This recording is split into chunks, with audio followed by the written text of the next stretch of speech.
po sa lahat. Ito ang ika-12 ng Setyembre taong 2025. At unang-una, aking nais panggitin po ang aming apologies for being absent for many weeks. Dahil po kami nanggaling sa Cebu Forum, anti-war, anti-missile, anti-US bases and prosperity for peace forum sa Cebu itong nakaraang mga linggo. At sa susunod na linggo naman tutuloy kami sa Davao City po with a seminar forum with the Davao media, NGO community and youth and students. We'll be using English in our communication here because we have some international viewers and reporters who join us live or post live. So today our subject matter is, of course, as usual, the Philippines in the geopolitical stage, the situation of the Philippines relative to the international developments.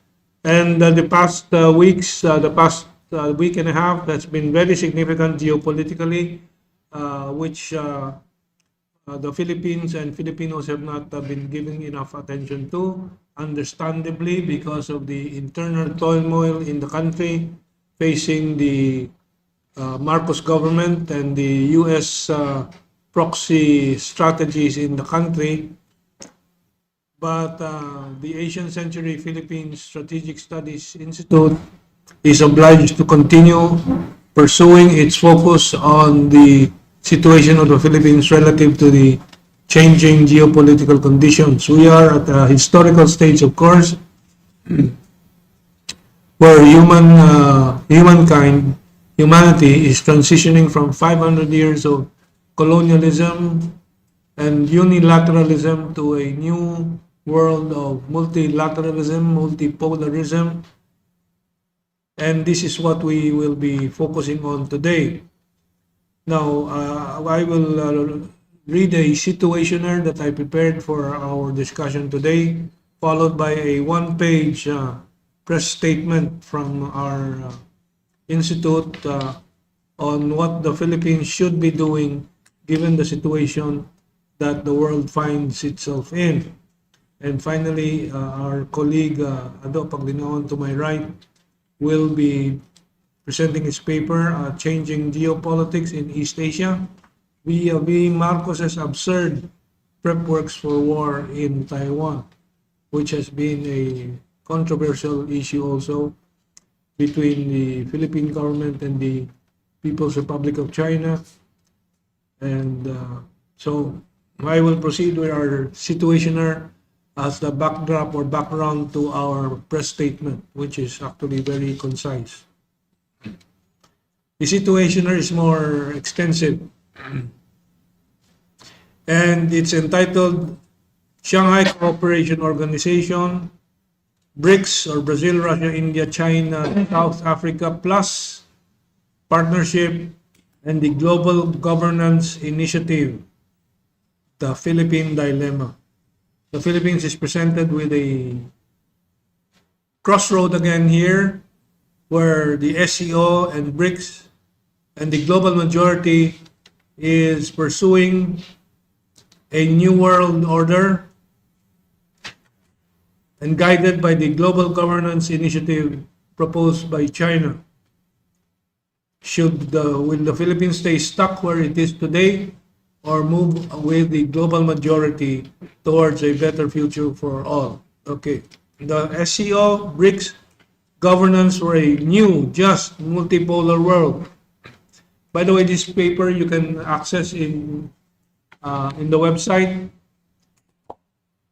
In the first week of September 2025, human history crossed a momentous threshold that changes its destiny for the next 100 years. India joined the Shanghai Cooperation Organization Tianjin Summit with China, Russia, Indonesia, and a dozen other global South countries, representing nearly half of the world's population and 30% of the global economy. In affirming the unity of the global majority and a global governance initiative for a people-centered, multipolar world based on international rule of law. So, in short, in very brief snapshot, the basis for this SCO and this global governance initiative are the core concepts of sovereign equality, meaning all nations, big and small, are equal and speak as equals. International rule of law versus the American rules-based order.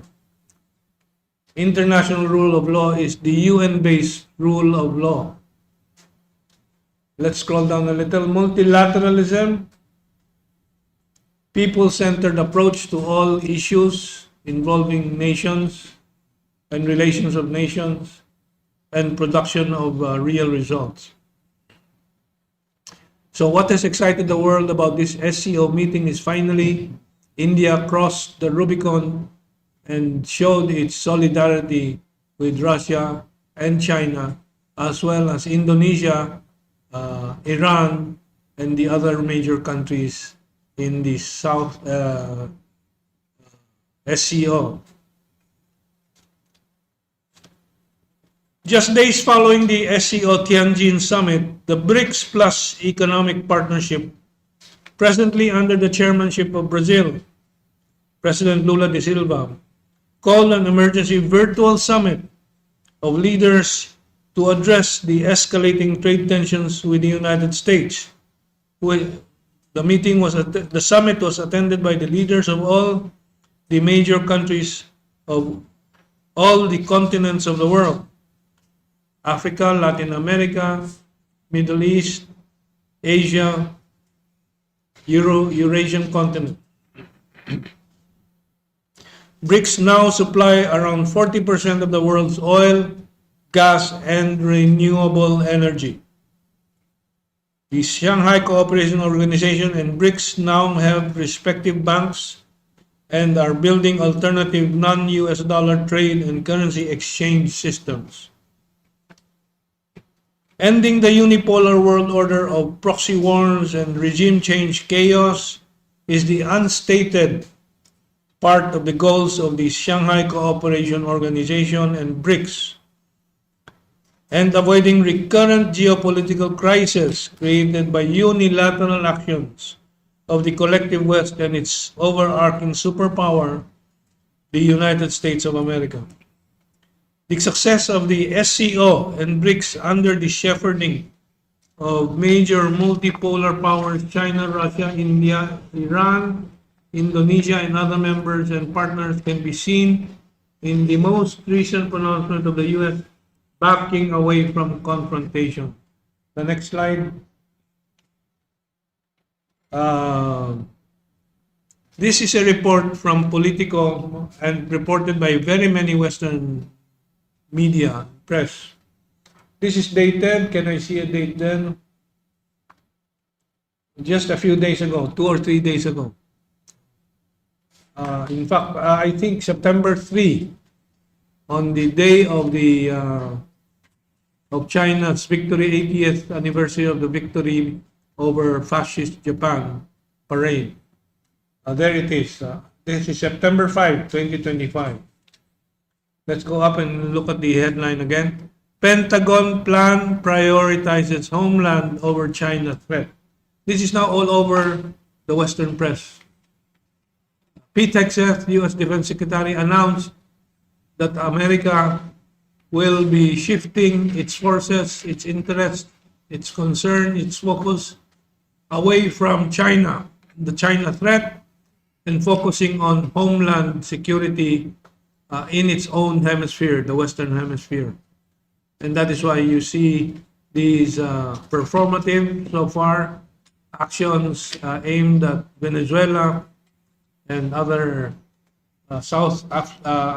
Latin American countries.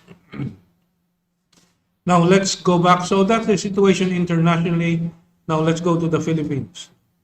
The Philippines, of course, that Title of this segment is The Philippine Crisis in September 2025, which we are seeing today and we are feeling today, and the U.S. unipolar world. The Philippines in September 2025 reveals a country in shambles, as we can all see today. We were just discussing the numerous rallies that are already being announced in the next 2 weeks here in the Philippines. I just got a text that the Forbes Park community, the super rich community in the Philippines, is on alert for possible targeting of their community by these marches. So the country is in shambles, politically fragmenting, Duterte versus Bongbong Marcos, anti-American versus China, anti-China, and so on. GDP per capita falling behind the original ASEAN 5, Thailand, Vietnam, Malaysia, and Indonesia. Out of the original 5 ASEAN members, the Philippines is performing last. Facing security threat travel advisories from South Korea, US, Australia, China, Japan, resulting in the worst performing tourism sector in the region in ASEAN. And facing resurgent insurgencies and the growing threat of security tensions born of US-imposed strategy of tension and an exploding social volcano brought about by the runaway corruption of political leaders. Through 2016 to January of 2023, 2016 to January of 2023, 7 months into the new administration of Bongbong Marcos, the country was unified, carrying the banner of a sovereign and independent nation led by the Marcos Duterte unity. The economic recovery from COVID-19 continued, and the diplomatic legacy of the Duterte administration carried on into Marcos's first state visit to the People's Republic of China and signing with President Xi Jinping the Memorandum of Understanding for $23 billion of aid and investments. Everything was going smooth and well for the nation. May sheets dito. Delphine, pwedeng maglagay ng upuan dyan kung ano. However, on February 2023, the U.S. unipolar power imposed its will on the Philippines with the complicity and betrayal by the Marcos government and its proxies. A grim turn for the worse for the Philippines ensued. To understand this, we need to flash back to 2015. Then this next segment is Betrayal and the Philippine Crisis Unfolds. Now, we'll first flash the 2015 press release from the Senate of the Philippines. Can we scroll down? Yeah. So this is an official press release from the Senate of the Philippines in November 10, 2015. And the title is Senate, EDCA is a prohibited treaty. Voting 15-1-3, 15-4, the resolution of Senator Miriam Defensor Santiago. Voting 15-1-3, senators on Tuesday adopted Senator Miriam Defensor Santiago's resolution expressing the strong sense of the Senate that, absent their concurrence, the Enhanced Defense Cooperation Agreement is a treaty prohibited under the Constitution. So it's important to flash back to this.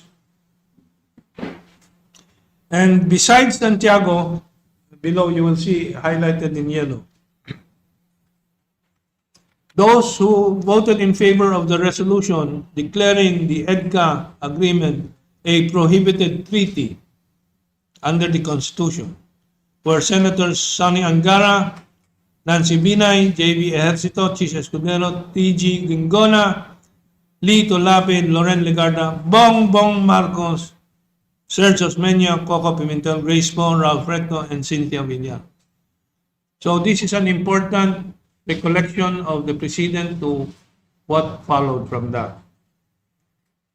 So, however, 8 years later, in February 2023, the Bongbong Marcos government announced 4 new U.S. bases in the Philippines, signaling a basic shift from the country's independent foreign policy and neutrality to a U.S. embrace or U.S. pivot with dire political economic consequences.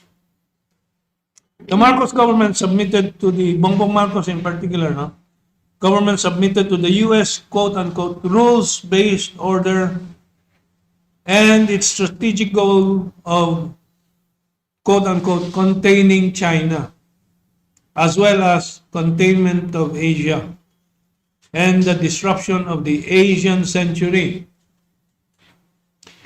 The Marcos priorities became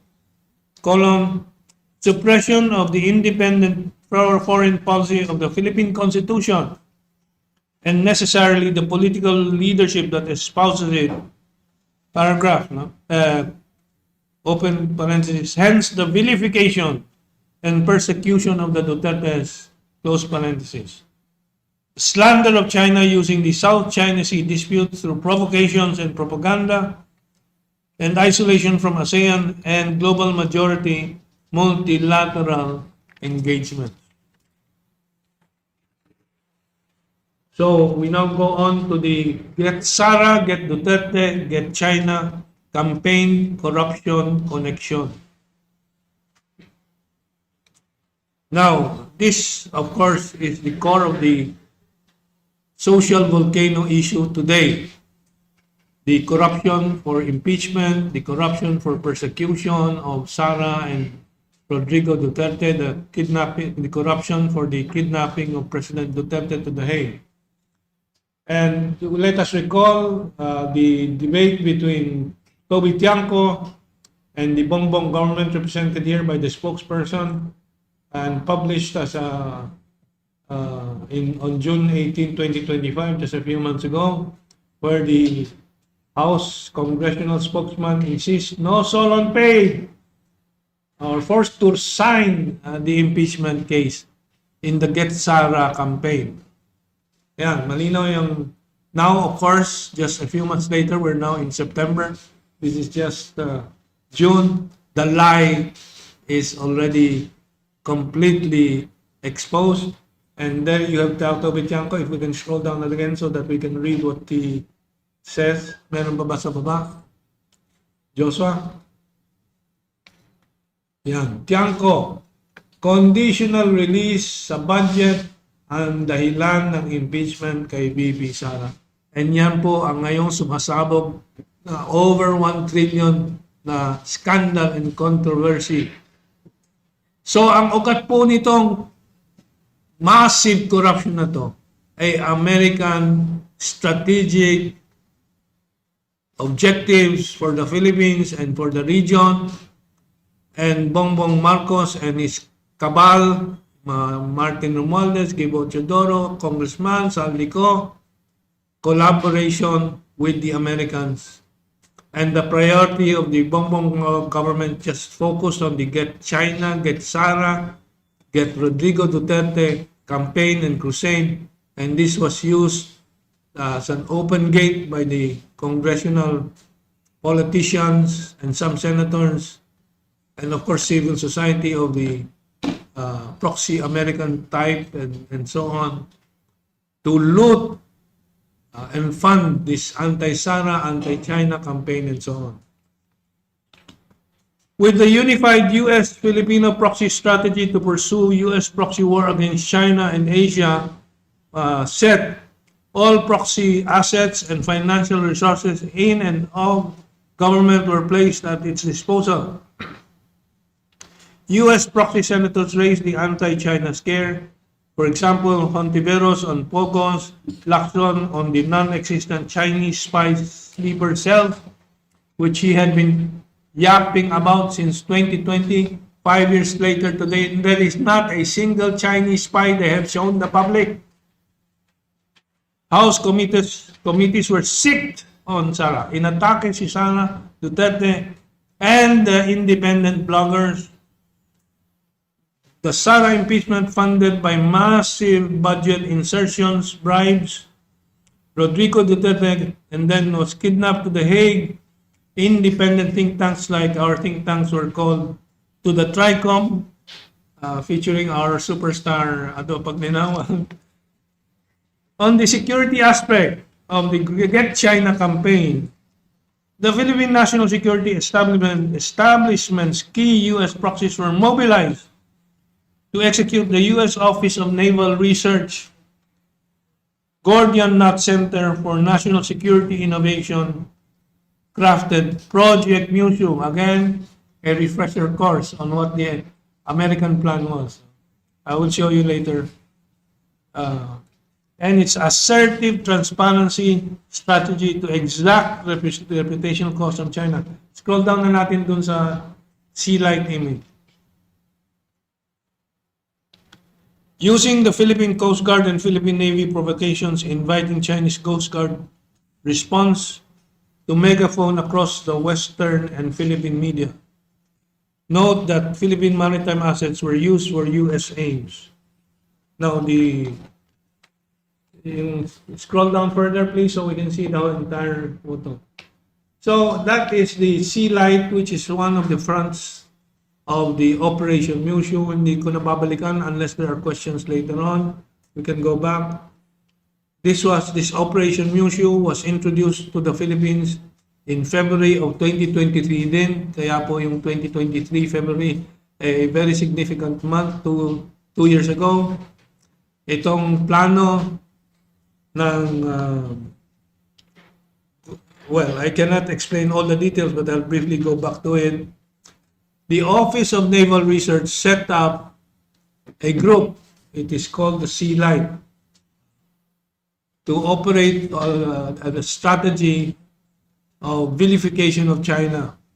This strategy is assertive transparency strategy, which was presented to the Filipino think tank ADRI, Albert de Rosario Institute, in February of 2025, where Tariela is, of course, ADRI, Sina Carpio, and so on. And, well, here's is a summary. The objective is to deter and defeat down People's Republic of China gray zone activities when they are the ones operating in the gray zone with these non-military, non-kinetic actions, but really propaganda and so on. And so on and so forth. Strengthen national resilience of the Philippines by providing more and more and more arms, ships, and so on. Build international support for the Philippines' cause against China, which of course today is still absent. It has not been achieved. Not a single ASEAN country supports this assertive transparency of the Philippines. Impose reputational costs, in other words, siraan, slander. The CCP, Communist Party of China, and so on. So, yan ang in summary. In the inset, I put there the report from CNN. CNN goes aboard a Philippine Coast Guard ship, and that is a strategy. Go aboard the Philippine Coast Guard ship or Navy ship, challenge the Chinese Coast Guard, try to invite a clash with use of water cannon, and megaphone this all over the world as China bullying. Okay, so that sets the perspective there. We move on. So we go back to the international stage again. Pros and cons in the Shanghai Cooperation Organization, BRICS versus U.S. ties of the Philippines. That's the dilemma of the Philippines. So Henry Kissinger's infinitely famous quip that, quote, "It is dangerous to be an enemy of America It is fatal to be a friend of America, unquote, can be seen and felt most vividly today in Philippine economic ties with the United States, where the Philippines has been denied for years its requested free trade agreement. And now the US raises its tariff on Philippine imports from an average of 6% before this year, before the Trump tariff, to 19% starting 2025. And of course, the presentation to the Filipino public is it's 20%, it was reduced by 1% to 19%. So, but let us keep in mind, it was raised from an average of 6%. I think agricultural products was 8%, and some other products are 11%. So average going down to 6%.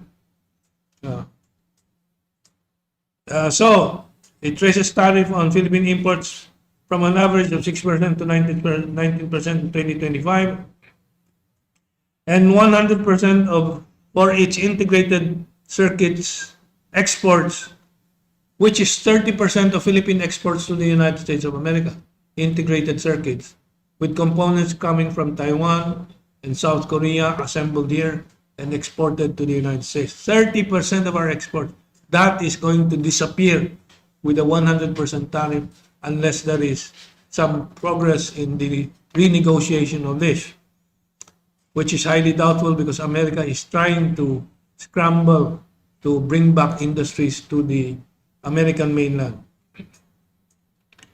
Meanwhile, taxing Filipino-American remittances to the home country.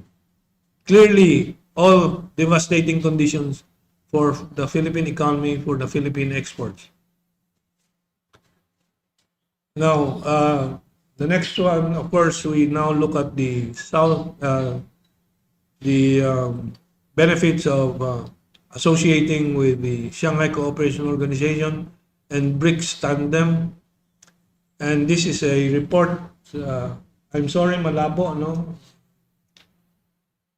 But anyway, some of the big benefits are cited here. The development of e-commerce within BRICS states, which we see has been a very big boost for all these countries, while America is imposing this tariff war on against all countries. Membership in free trade agreements, for example, the Philippines is with ASEAN in the Regional Comprehensive Economic Partnership, RCEP, and enjoys preferential tariff for exports to China, access to new markets via institutional linkages between BRICS and other international groupings. Just to show the advantage of BRICS, but the next one is, of course, we will show some advantages of being with the Shanghai Cooperation Organization. But before that, let me read. The Shanghai Cooperation Organization and BRICS countries gain a boon from increased trade and investments with China and other countries in the partnerships and alliances, economic alliances, benefiting from cheaper electric vehicle imports and joint ventures in processing and manufacturing raw materials to finished goods like electric vehicle batteries. The Regional Comprehensive Economic Partnership between China and ASEAN grants the latter tariff reductions, common rules of origin, and enhanced market access for goods and services. African exports to China are tariff-free, while imports from Latin America enjoy preferential or no tariff. Now, below is a set of advantages that India saw and why it is now very active in the leadership of the Shanghai Cooperation Organization.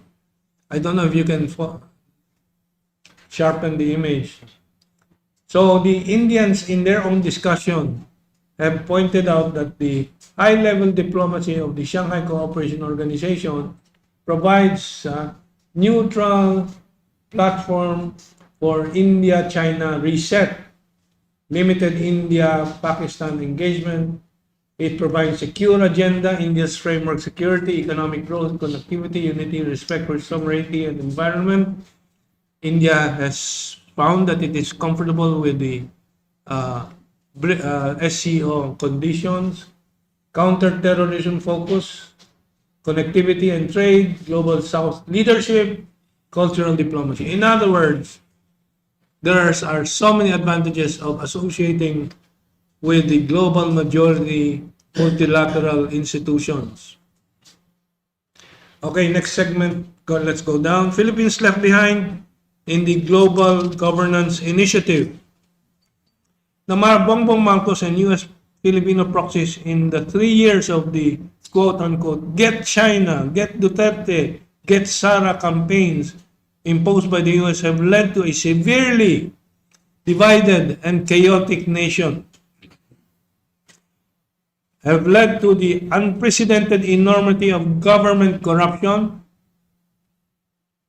major debacles in tourism and export revenues, particularly with China, while levels of crime are reaching alarming levels that foreign countries have issued travel advisories against travel to the Philippines.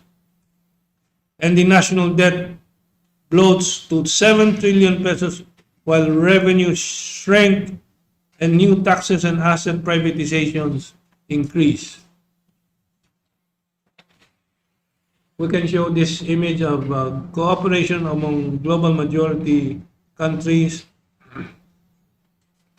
While the Philippines struggles with the crisis created by the unipolar strategies of the United States, the global South nations emerging from centuries of Western colonization and unipolar hegemony are turning to the rising impetus for a new, just, and progressively prosperous new world order created by the Global Governance Initiative launched by China's President Xi Jinping since 2025 and now subscribed to by the Shanghai Cooperation Organization and BRICS, countries eliciting the support of the global majority that's seen in its world of forever peace. We'll have to edit that part a bit.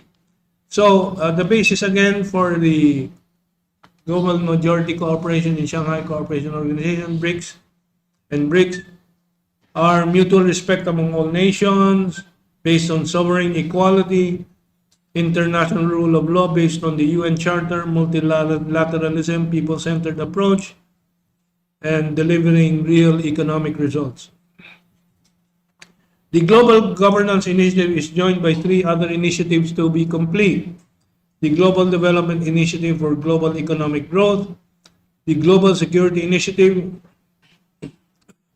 to ensure the peace of the world, and the Global Civilizational Initiative to engage the major civilizations in constructive dialogue versus the Samuel Huntington's theory of clash of civilizations. We bring the East and the West together, Muslim and Christians, Chinese civilization and Western civilization, Hindu civilization, together in constant dialogue to guide mankind going forward with this civilizations in constructive dialogue and continuing evolution of human civilization. With this framework to guide mankind going forward, the community of shared future for humanity will be assured and Armageddon buried in the dustbin of history. For the Philippines to rise again, what must we do? Recent dramatic developments on the world stage opens the geopolitical and geo-economic gates wide open to new prospects for the Philippines. The indisputable success of the September 1 to 2, 2025 Shanghai Cooperation Organization Tianjin Summit, where India finally cast its lot with China, Russia, and 22 other member, observer, and dialogue partner countries against the tariff war of the unipolar power US. This was followed by the BRICS Emergency Summit called by the 2025 Chair Brazil to discuss US bullying. In the face of overwhelming support for the clear global majority for SCO and BRICS, and punctuated by China's awe-inspiring 80th anniversary of the victory of the Chinese People's War of Resistance against Japanese aggression, and the World Anti-Fascist War Parade, showcasing what the U.S. Foreign Policy magazine headlined as China's military now leading. That's the headline from the Foreign Policy magazine, the premium U.S. Foreign Policy magazine. The U.S. Secretary of Defense Pete Hegseth announced a quote-unquote shift away from China to focus on domestic hemisphere threats, unquote. A clear stand down from the quote-unquote China in Asia containment. So, this has created waves in the American press because it's a clear shift in policy. Why is the Philippines still working with the deep state of the U.S.? Now, I have to explain at this point. U.S. announced policy is not always consistent and in cadence with what is going on underneath the undercurrents, because of the deep state, but that's another issue. The Philippines should take the U.S. shift away from cross-oceanic strategy of conflict to homeland defense as an opportunity to back away from the ill-conceived quote-unquote pivot to the U.S. and restore the independent foreign policy and return to the ASEAN zone of peace, freedom, and neutrality, or ZOFAN, and re-engage with the global majority's multilateral projects such as the SCO and BRICS, and support the global governance initiative from China to rebuild the world order based on sovereign equality, people-centered development, and the multipolar world. The Philippines today is alienated from the great hope surging through the global south, stemming from the multilateral partnerships, the SCO and BRICS, and the New World Global Governance Initiative is building.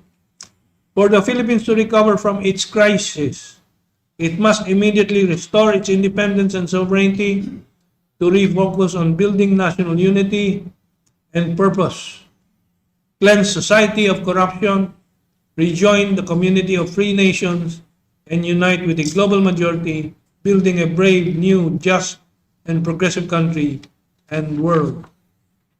So that's the situation of the Philippines relative to the global developments. And a very short statement that summarizes our policy advice to the government and to the Filipino nation. I'll just read it formally, but you can access this also in our website. September 12, 2025, SCO BRICS Global Governance Initiative Path for Philippine Recovery. The Philippines today is facing an unprecedented crisis, national fragmentation, unparalleled levels of corruption in high national executive and legislative places, a state of national economic and financial collapse that is unequaled, brought about by crashing export prospects, tourism revenues, and overseas remittances under U.S. tax pressures, and real estate market crashing, all brought about by Marcos' compliance with the unipolar U.S. strategy of get China, get Duterte, get Sara, stoking the South China Sea tensions, using massive budget insertions, bribes for Sara slander and impeachment, and the abduction of Rodrigo Duterte to the ICC. What is to be done to survive and surmount the present crisis? The unambiguous answer is simple. The Philippines should immediately abandon the unholy compliance with the unipolar ambitions of the United States and its containment of China and Asia strategy. Immediately abandon the acceptance of the U.S. military bases, missiles, and war industries. Restore the Philippine Constitution's independent foreign policy and comply with ASEAN's neutrality, and resume engagement with the global majorities project to build a just and progressive multipolar world. Only then will the Philippines thrive with sovereignty and freedom to engage in trade and commerce with all nations. Recent dramatic developments on the world stage opens the geopolitical and geoeconomic gates wide to new prospects for the Philippines. First, the indisputable success of the September 1 to 2, 2025 Shanghai Cooperation Organization Tianjin Summit, where India finally casts its lot with China, Russia, and 22 other country member, observer, and dialogue partner countries against the tariff war of the new unipolar power US. This was followed by a BRICS Emergency Summit called by 2025 Chair Brazil to discuss US bullying. The overwhelming support for the clear global majority of the from the clear global majority for SCO and BRICS, which was punctuated by China's awe-inspiring 80th anniversary of the victory of the Chinese People's War of Resistance against Japanese aggression, and the World Anti-Fascist War Parade showcased what the U.S. Foreign Policy magazine headlined as quote-unquote China's military now leading. The U.S. Secretary of Defense Pete Hegseth announced a quote-unquote shift away from China to focus on domestic hemisphere threats, a clear stand down from the China and Asia containment strategy. The U.S. shift away from cross-oceanic strategy of tension and conflict to homeland defense is an opportunity for the Philippines to back away from the ill-conceived pivot to the U.S. Now is the time to restore the independent foreign policy and return to the ASEAN zone of peace, freedom, and neutrality, ZOPFAM, and re-engage the global majority's multilateral projects such as the SCO, BRICS, and other multilateral cooperation. Now is the time to support the global governance initiative of China to rebuild the world order based on sovereign equality, people-centered development, and the multipolar world. So that ends my role for today's presentation. I'll be open for questions later on after we listen to the presentation from our moderator has just arrived.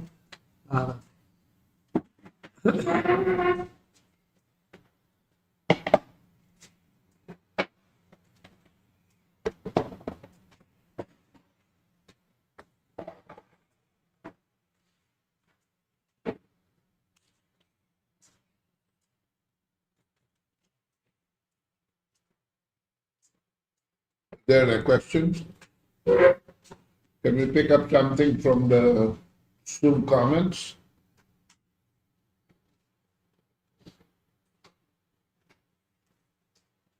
Yeah, you have any questions, please send it through Zoom and Facebook, YouTube. We can get to them later.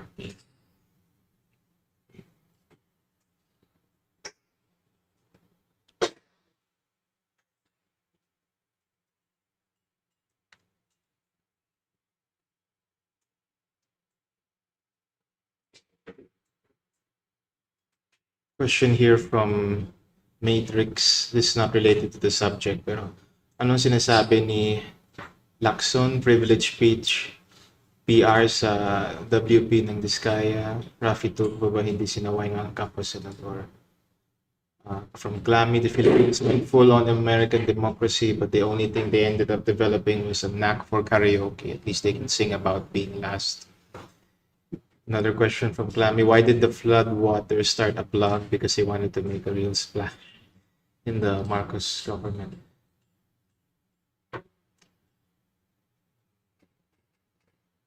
This is YouTube or YouTube. Nothing from Zoom. Nagwa-warm up. Anyway, we can proceed now to the next. Okay. Next will be Kado Paglinawan. He will be giving us a presentation on the changing geopolitics in East Asia vis-a-vis concerning the Marcos's preparation for a war in Taiwan. Good morning, ladies and gentlemen. As we speak, Taiwan is coming under increasing pressure from the People's Republic of China for reunification to formally end a civil war that started 98 years ago, almost a century, no? On August 1, 1927. I'm bringing this closer to home and relating it eventually to what Kametong's presented. Beijing has criticized Manila for manipulating adherence to the One China principle following remarks by President Ferdinand Marcos Jr. in an interview with First Post managing editor Palki Sharma while visiting India.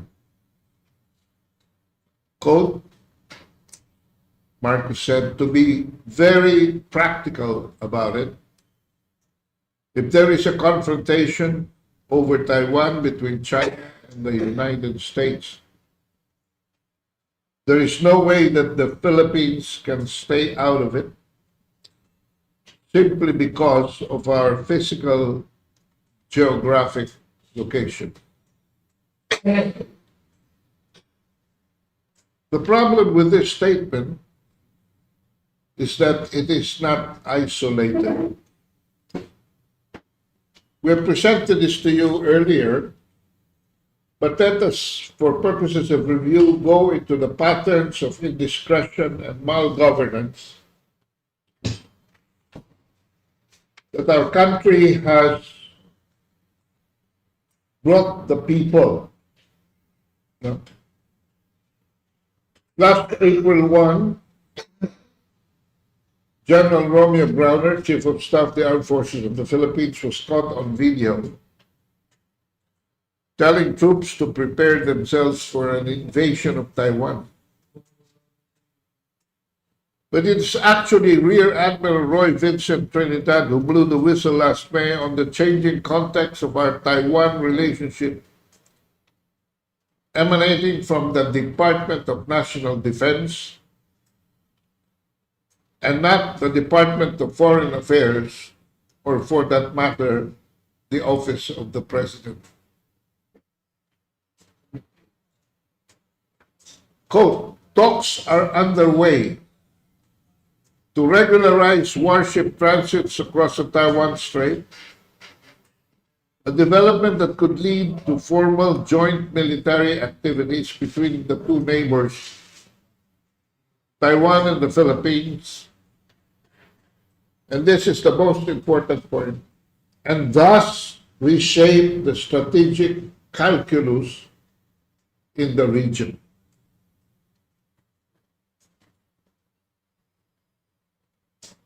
Ewan ko kung galing ito sa vocabulary ni Trinidad, talking about strategic calculus.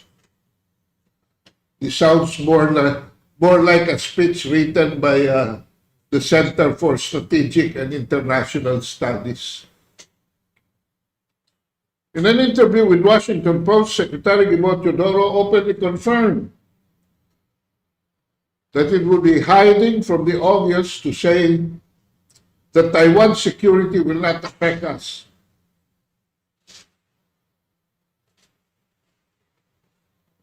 But only after endorsing a Japanese proposal to view the East China Sea, the South China Sea, and the Korean Peninsula as a single theater of battle.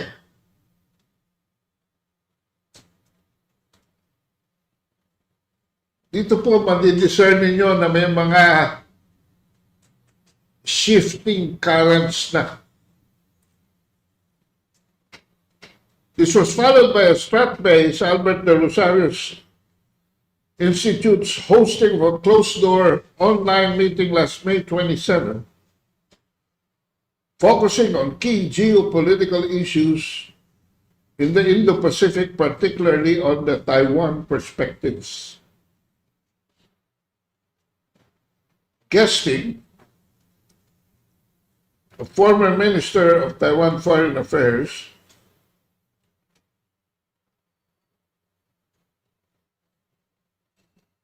and the Taiwan Economic Cultural Office, represented by a retired Lieutenant General in the Republic of China Armed Forces.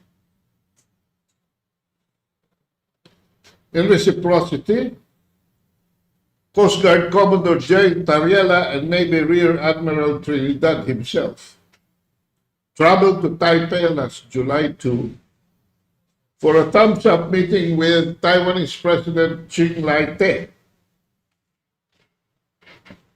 that included discussions on countering China's hybrid warfare strategy. Mabuti na lang, in the strongly worded letter dated July 4th sent to the Department of National Defense and the Philippine Coast Guard, Department of Foreign Affairs Secretary Teresa Lazar said the two traveling high officials have not acted prudently and dealt damage to our good standing with China, proof positive that their travel was not cleared and coordinated with the DFA. Meanwhile, China has said that there would be a price to pay for purportedly allowing a Taiwanese diplomat into the country. And no less than Chinese Foreign Ministry spokesperson Guo Jiakun urged Manila to stop sending wrong signals to Taiwan independent separatists amid report that again Taiwanese Foreign Minister Lin Xiaojun visited the country on the last week of August, a few weeks ago, with a business contingent led by the US-Taiwan Business Council.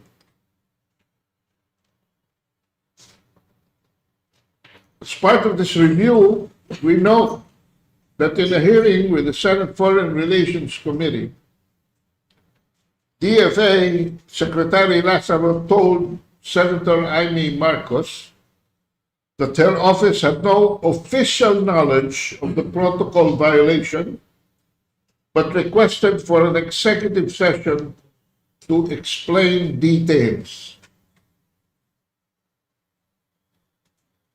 Which only means na meron silang mga tinatago from public view. Nevertheless, in the Global Times editorial last August 9, the China perspective was very explicit about Marcos' statement in India and on the Taiwan question.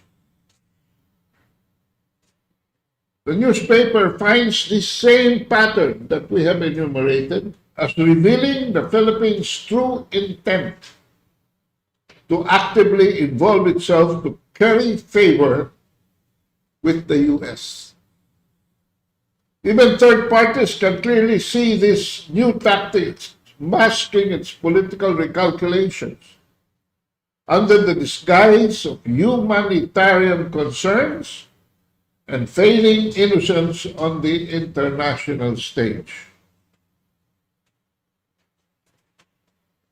In 2023, dito po nagsimula yung iba yung sinasabi nila sa kanilang ginagawa. The Philippines nearly doubled the number of military bases open to U.S. forces, including 3 facing Taiwan. Later, the Philippines and Taiwan authorities discussed about joint patrols in the Bashi Channel, besides building fortifications in one of the islands of Batanes. Global Times said the evacuation of Filipino nationals in Taiwan exposes deliberate effort to create preemptive friction that creates public opinion space in advance for future coordination with U.S. forces regarding port and airspace usage. What does this mean? Na pumuposisyon na po ang Estados Unidos in using the Philippines as a forward operating base against China. This is no longer deterrence. This is no longer defense. This is in violation of our Philippine Constitution. Why? Tuloy ko lang po. Mocking Marcos, it said the level of risk is not entirely determined by geography and that there is no predetermined geopolitical destiny for the Philippines. And the key lies in its own choices. Let's face it. The way Marcos frames it, we are already on war footing with China. If Manila keeps going on the path, it will become a self-fulfilling prophecy. The Philippines could be very well become the next flashpoint and troublemaker, following the footsteps of Ukraine, igniting regional instability. Kaya po walang sumusuporta sa atin na membro ng ASEAN.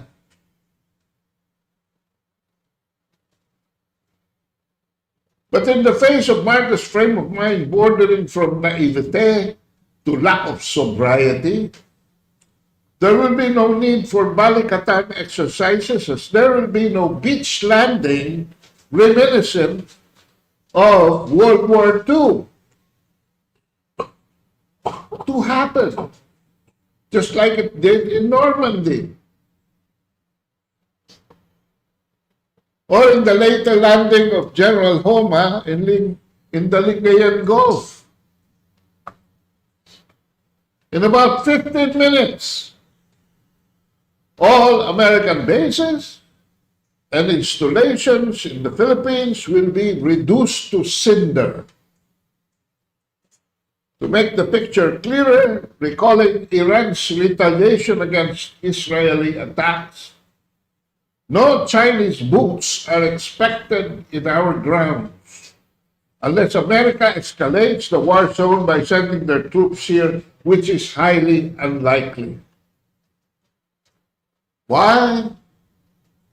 Because anything that moves or threatens within the five-island chains from China to Guam in the east, to East Africa on the west, are already compromised under the Beidou navigation satellite system, surpassing the GPS. Ito po ang concept of the first and second island chain, a strategic framework for containing China, yung po sa kanan, yung mga blue. Created by John Foster Dulles, the U.S. Secretary of State in 1951. This was about the year that they were discussing the Mutual Defense Treaty. Dulles proposed this strategy during the Korean War to create a string of naval bases in the Western Pacific to project power and restrict access for the Soviet Union and China. It has since been expanded from 2 to 5 island groupings. Dito po sa bandang kanan, yung itim, makikita ninyo na meron ng 4th island chain. Kung merong tatama ang Guam doon sa 3rd island chain, meron pong tatama ang Diego Garcia dito sa kaliwa sa 4th island chain, and yonder to the 5th island chain as far as west. No? Or is this East Africa? This is East Africa. From Djibouti all the way down to South Africa. The next slide will show you the Dongfeng missile technologies that was put in effect as early as 2007 or 18 years ago, but which has been enhanced. If you were watching the military parade last September 3 in Tiananmen Square in Beijing, makikita po ninyo na yung DF-31A at DF-5A sa baba has already been exceeded by the DF or the Dongfeng 41 and the Dongfeng 61. At yung pong DF-21 that is close to us, yun ang ating Philippine Islands that used to be covered by the DF-21, ay hindi lamang po na enlarged na sa DF-26, kundi sa DF-26, A, B, C, and D. China has unveiled the Dongfeng 26D, the latest variant of its long-range ballistic missile family, sparking intense global attention. First spotted during the parade rehearsals in Beijing, the DF-26D is already being called the Guam Killer because of its 5,000 plus kilometer range. And unlike earlier versions, analysts believe this new model could incorporate advanced guidance systems, multiple re-entry vehicles or MIRVs, or even hypersonic glide technology, features that would make it extremely difficult to intercept. With its ability to strike both land installations and moving naval targets, the DF-26D could reshape strategic planning across the Pacific. Why? Because it can be carried by submarines. And in this episode, we explain that what makes the DF-26 so special, why it caught experts by surprise, and what lessons it signals for the future of long-range systems.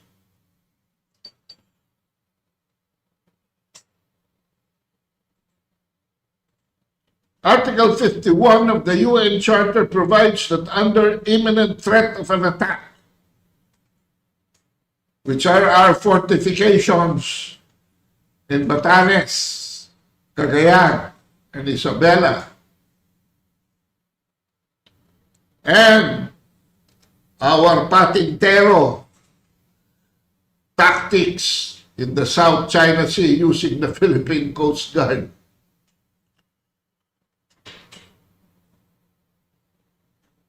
China can invoke the right of preemptive attack to protect and defend itself if it verifies that we have already taken in the Tomahawk missile system to arm the Typhoon missile technology that has been parked in Lawag for some time. At speeds up to Mach 10 at its final stage, and its ability to dance to evade interdiction nothing has yet been invented to stop the multiple independently targetable re-entry vehicles from hitting its intended targets. China will not target Filipino civilian populations because, as you know, 30% of our population has Chinese heritage.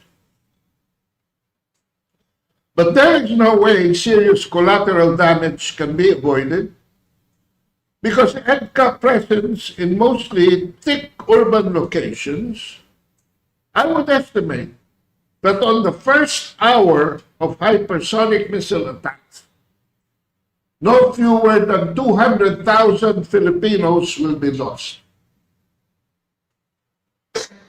The American handle over the proxy government of Marcos is the West Philippine Sea.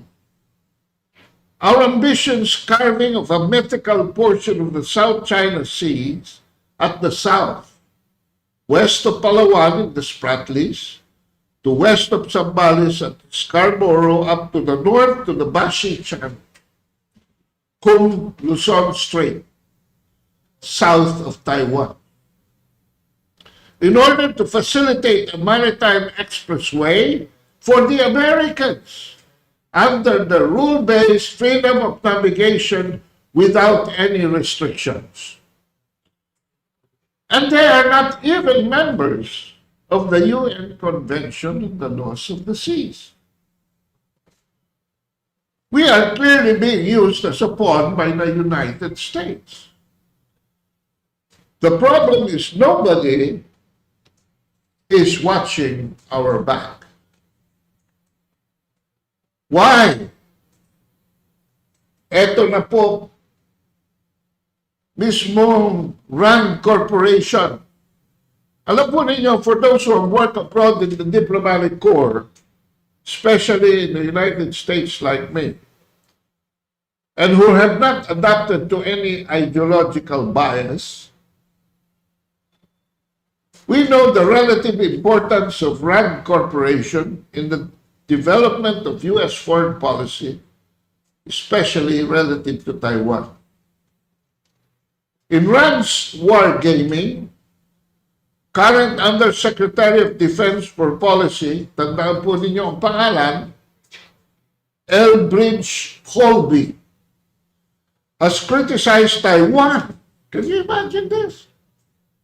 An American criticizing its silent ally for showing an alarming lack of urgency in dramatically strengthening its defenses. Why should the United States defend Taiwan if Taiwan won't defend itself?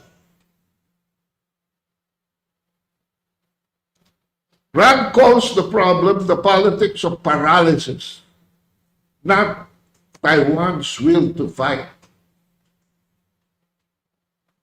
Para ito yung Vietnam eh. Hindi alam ng mga Amerikano kung anong pinaglalaban nila sa Vietnam. Kaya ang dami nagkaroon ng, ang tawag doon, PSD. The real obstacle is political polarization stemming from a weakness in Taiwan's political institutions, despite its overall strength. Hindi po nila alam kung bakit ipaglalaban nila ang mga Amerikano.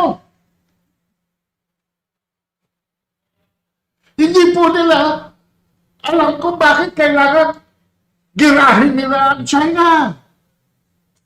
Yan po ang problema ng mga Taiwanese. Shielded within local strongholds, parties can appeal to narrow constituencies and ignore broader public opinion. From that platform, politicians have fueled skepticism of U.S. support as Taiwan's opposition parties have attacked the ruling Democratic Progressive Party's attempts at defense reform.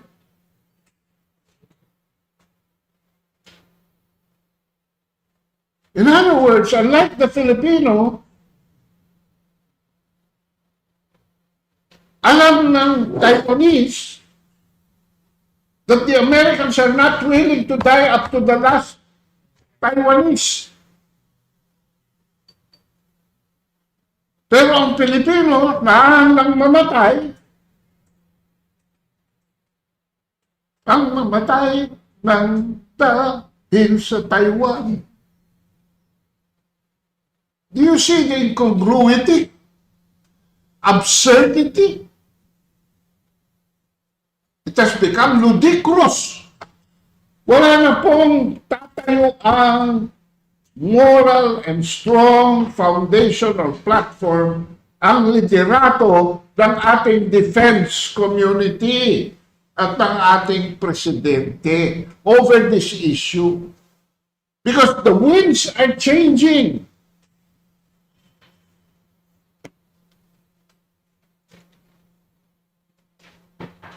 The Kuomintang had accused President Lai Ching-te of provoking war for personal gain. Ayan, yan ang problema. Sino nag-aakusa kay Marcos of prancing with the Americans for his own personal gain? And preparing to send their own children to die on the battlefield. Alam niyo, pinopropose si Shanghai. Iprograma yung mga high school students nila para pumasok at maghanda na sa gera.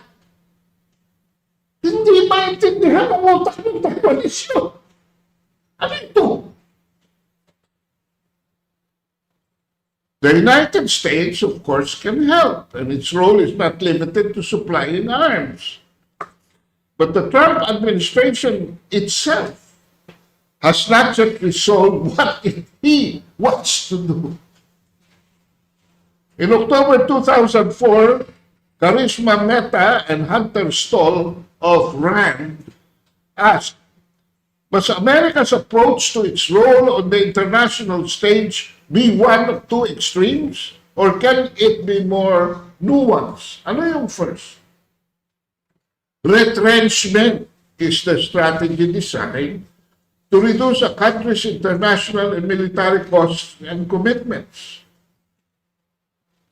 Pulling out would indicate that the United States, and by extension the American people, no longer believe, value, or are invested in the world that they spent decades helping construct.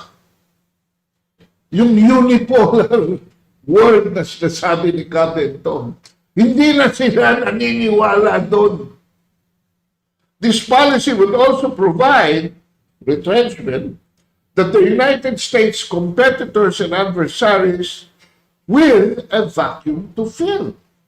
Ito na po yung world trend of multi-polarization.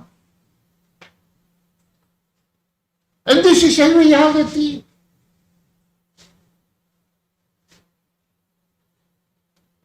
Ang pangalawa, internationalism, yung strategy that advocates for greater political or economic investment in and cooperation among states and nations. And in an era of costly defense budgets, the United States can no longer afford to project its power everywhere all at once. Masyado na hong na-dissipate, hindi lamang ang defense resources ng Amerika, kundi ang defense resources ng kanyang mga kakunsyaba sa NATO. And the European countries are themselves facing economic crisis. Yan ang problema.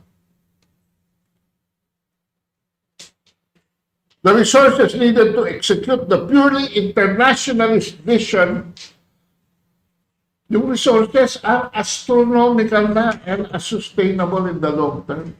Especially, bakit ang presyo ng mga bilihin, ang sourcing ng raw materials ay wala sa loob ng Estados Unidos at ang mismong economy ng Estados Unidos ay baka mapasok pa sa recession. O baka nasa recession na? Kaya sabi ng Rand, why not take the middle road? Dynamic foreign policy approach may be the best option to ensure the United States maintains its strategic vision while not stretching its resources too thinly. By employing a nuanced, dynamic foreign policy approach, one that empowers its allies and partners across the globe, kaya nagde-delegate na sila sa Australia. Kaya nagde-delegate na sila sa Japan. Dahil hindi na nila kaya. At wala silang pagde-delegate na. Indo-Pacific, doon sa Indian Ocean, wala na. Kasi si Modi, nandun na sa BRICS.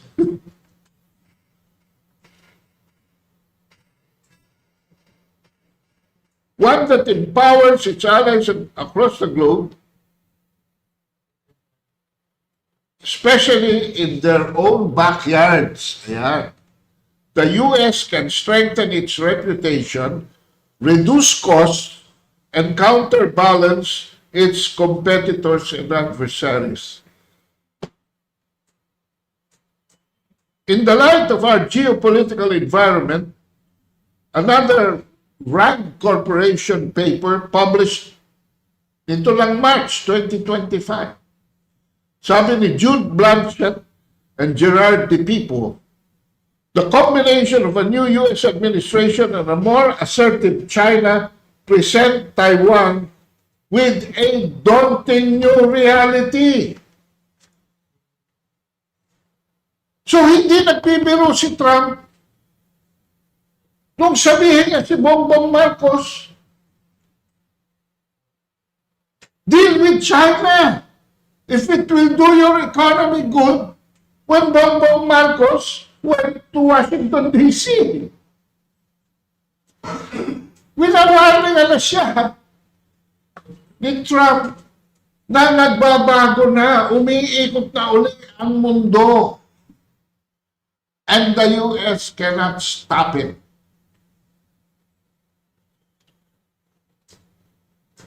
It must adopt assertive measures to hedge against the risk that the current or a future U.S. administration might regard Taiwan's challenges as a distant concern. This was March.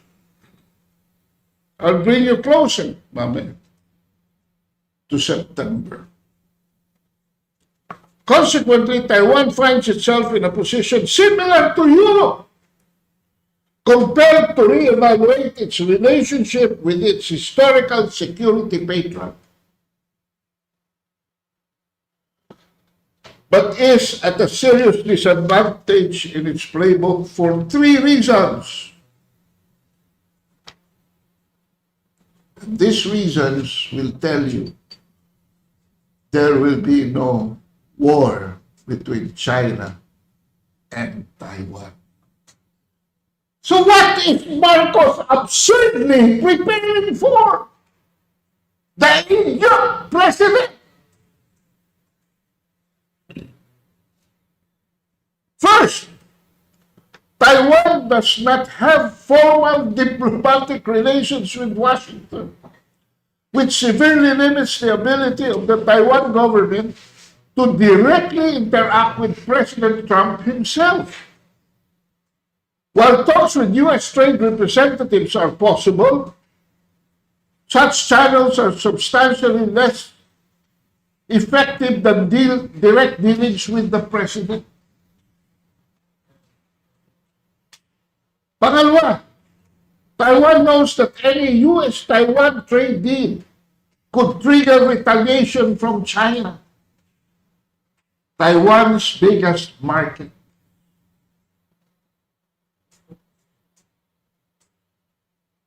Third, Taipei believes that any economic talks with Trump administration could be subordinated to and maybe depend on Washington talks with China, and indeed, Trump is scheduling to meet with Xi Jinping very soon. after he has already met with Vladimir Putin. Following the September 3 military parade in China commemorating the 80th anniversary of the end of World War II, incidentally, the victory that China led in defeating the Japanese forces in Asia, dispelling the myth that it was the United States that defeated Japan.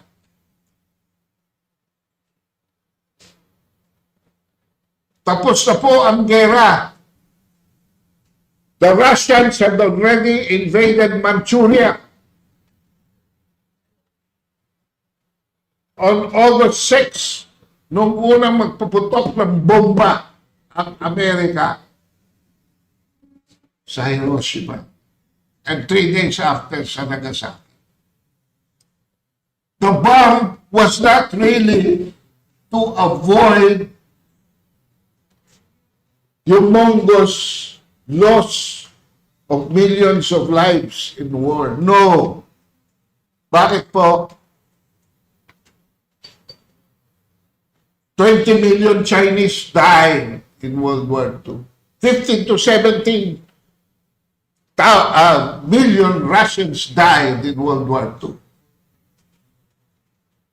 So kanino pong mga buhay ang sinesave ng Amerika? Mga Amerikano. Americans, 400,000 lang po ang namatay noong World War II.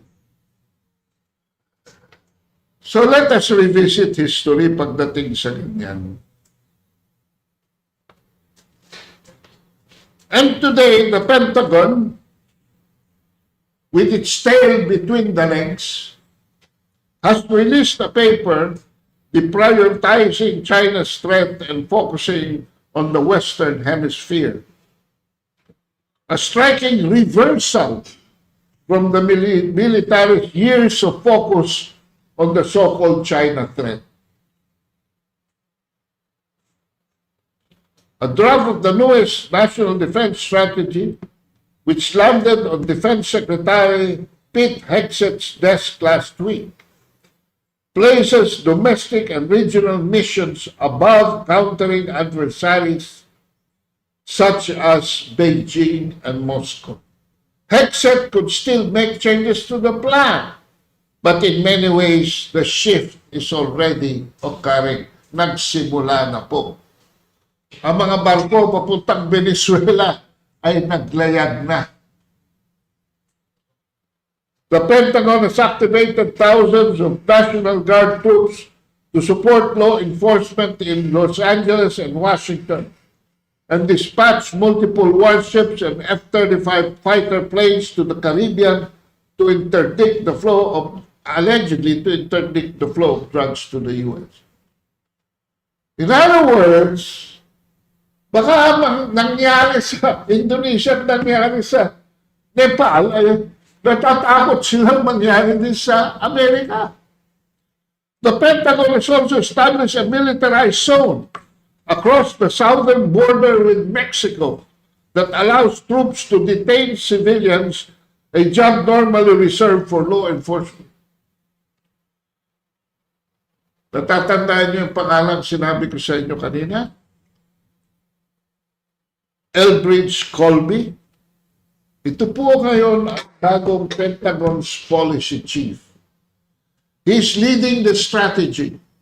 He played a key role in writing the 2018 version during Trump's first term and has been the staunch supporter of a more isolationist American policy. So I am anticipating that with this going on, pati yung $500 million na pinangako sa ating military ay hindi na po darating. Goodbye, Romeo Browner.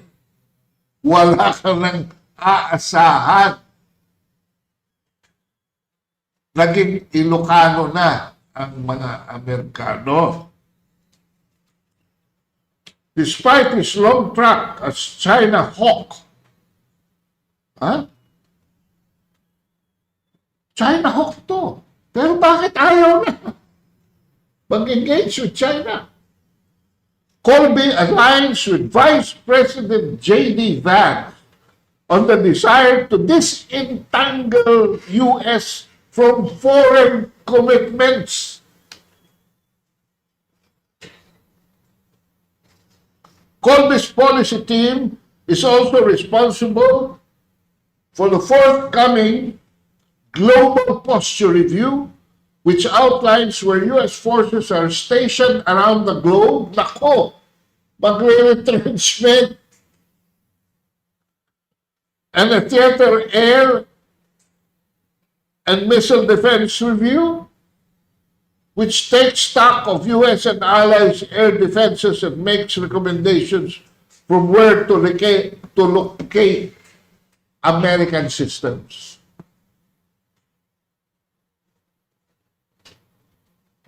I am anticipating a radical slash of American forces abroad. The Pentagon is expected to release both reviews as soon as next month.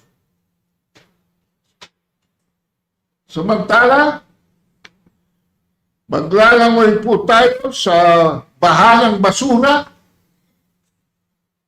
na ang mga leaders natin ang may gawa. Pero, unlike Gloria Macapagal-Arroyo, hindi man lang magsabi na, I am sorry. Sorry. At pinagtatakpan pa ang kanilang korupsyon. Panahon na po para magkaisa ang sambayan ng Pilipino para mailigtas natin ang ating sarili sa isang tiyak na kapahamakan. At kung wala na si Marcos, ay maituloy na natin ang pagsasagawa ng isang magandang kinabukasan para sa ating saling lahi. But for the meantime, ang ating problema, paano natin alisin ang mga magnanakaw, mandarambong, mandorobo, pambubudol sa ating gobyerno. Maraming salamat. Thank you, Kado. We have some few questions for him. Kasi kanina, Kado was highlighting itong phrase na ginamit ni Browner, the strategic calculus. So I received some few questions here from Kado about the strategic calculus. Number one, who benefits most from pushing the Philippines toward greater military, what you say, absurd preparations? Sino ba ito? Defense establishment, private security contractors, ano yung mga payoffs nila? Ang hindi po lumalabas ay ang korupsyon sa defense community.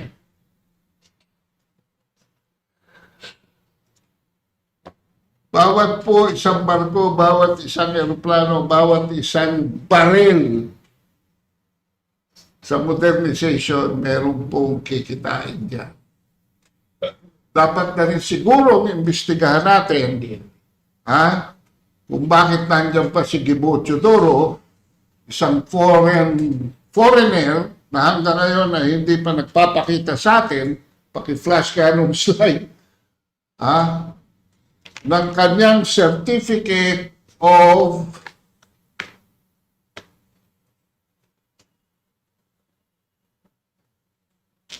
by the Maltese government approving his renunciation kuno. Kasi nag-file na raw siya ng affidavit. Pero wala pa tayo nakikitang certificate ng Malta government sa kanyang renunciation ng kanyang Maltese citizenship. At wala pa rin tayong nakikita na Bureau of Immigration approval and certification ng kanyang reacquisition ng Filipino citizenship.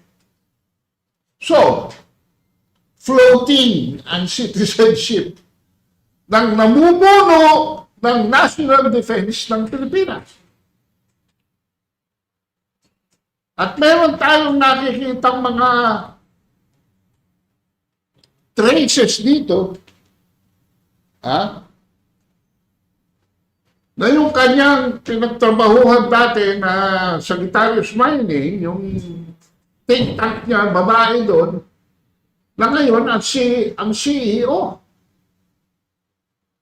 ng Makilala Mining na gumagamit ng pera ng Maharlika Investment Fund, mga kabansa.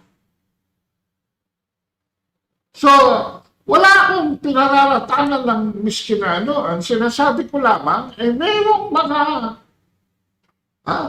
traces, may mga blood stains that leads to things like that. Alam na ba mga kabansa, na bawat military exercise dito charged to the Philippines yan under the foreign military credit? Sino kumikita dyan? Utang mo yan. Nasa lend-lease agreement yan. Natin sa Estados Unidos. Pag nagpaputok po ng isang missile, worth millions ang isang missile, diyan sa mga exercises na charge po yan sa inyo, mga apo. Future po yan, utang po yan. Pero, meron pong 3 to 5% na konsiderasyon dyan para sa mga tatawagin mo na lamang contractors sa loob ng Department of National Defense. May mga kumikita po dyan. Bukod pa rin sa kung ano man ang pinamamahagi ng US Embassy, para imbis na sabihin nila kung ano ang sinasabi ng kanilang konsensya, ay basahin na lamang nila ang script ng mga Amerikano. So yan ang ano dyan. So madalit sabi, may pera sa armas. Okay. Thank you, Kado. We have one more question here. Ano po yung mga de-escalation mechanisms na pwedeng mag-negotiate to protect our civilians or Philippine nationals in Taiwan in case na a conflict would break out?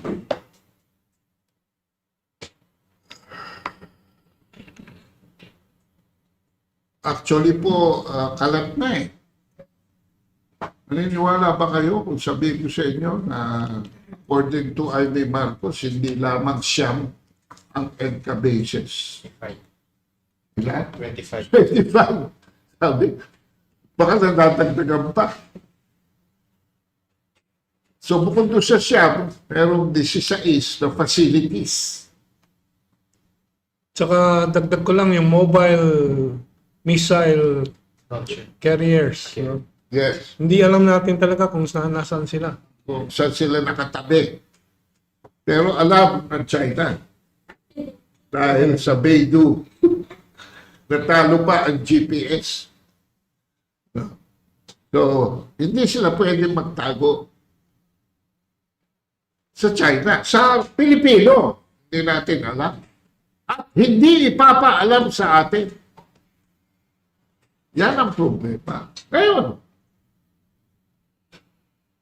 dumating na tayo sa kasukdulan, wala na yata akong may sasuggest na de-escalation, kundi palit mukha na lamang itong gobyernong ito. Kasi habang nakaupo dyan, yung mga kumikita, no? Yung mga kumikita, sa Chinese, pag bulag ka, no kita. Dadagdagan ko lang yun sa Taiwan. Pero pagka nabibisto ka na at nabubulkan ka na, ang tawag sa Chinese, kitang-kita. Yeah, dadagdagan ko lang yung tanong about deconfliction. In the first place, there is no conflict between Taiwan and mainland China. Dati, 60% of Taiwan's economy is dependent on China. Today, because of all these shenanigans of the Lai Ching-te government, medyo bumaba to 40%, but it's still a significant portion of Taiwan's economy that is dependent on China. 40%. 2 million Taiwanese citizens are working inside China. Surveys of the Taiwanese population are not eager at all about the tension and conflict. So there is no chance of any kinetic conflict between Taiwan and China if it is not for the prodding of the Americans and the timing the Americans will choose. Because as we know, the American economy is dependent on its defense industry. Kaya po ang appeal ng Amerika, ni Trump, ni Hegseth sa European Union ay itaas ang kanilang budget from 1.5, 2% to 5% defense budget and to use it to buy American arms. Ganyan din po nung bumisita si Hegseth sa Asia, yan din po ang kanyang utos sa South Korea, Japan, and the Philippines. Mabuti medyo napipilitan ng Pilipinas na tanggihan ng ilang mga tinutulak na benta ng F-16 sa Pilipinas dahil talagang walang pera. Di ba? That's the latest report or update on that F-16 purchase. So, walang conflict ang Taiwan and China. Taiwan cannot be transferred away from China because it is a geographical reality na hindi yan permanente nakatabi ng mainland China. Pero meron ako idadagdag din. Itong Typhoon missile system is good for 2,500 kilometers. Ako yung naniniwala, yan nilalagay dito sa Pilipinas, hindi labang dahil sa China, kundi dahil sa plano ng Amerikano na maipanalo pa ang kanilang goodwill sa the rest of ASEAN. Bakit po? 2,500 kilometers, abot yan Singapore, abot yan sa Malaysia, abot yan sa Thailand, Vietnam, Indonesia, abot yan sa Myanmar, Laos, Cambodia. So if you draw a circle, radial circle, makikita ninyo na talaga ang intention dito, potentially, although it's not being said, it's not really against China in the north, North Korea on the northeast, or even further north sa Russia. It can be used to blackmail by the United States any ASEAN country. O dito nyo po unang narinig yan sa Asian Century Philippines. But before I elaborate on that,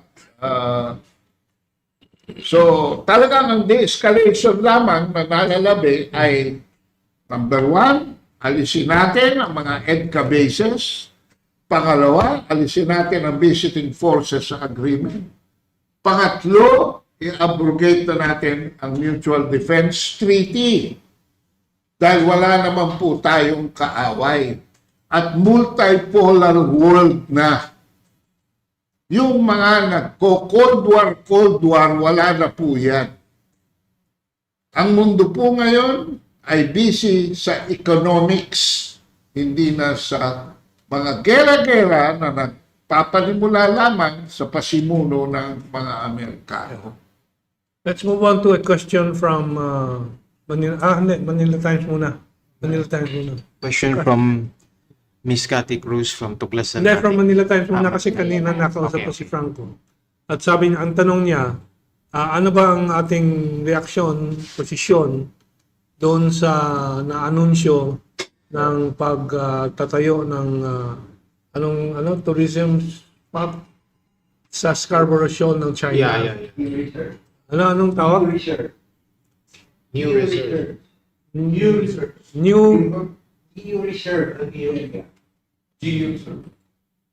Anong reserve ulit? Geo reserve.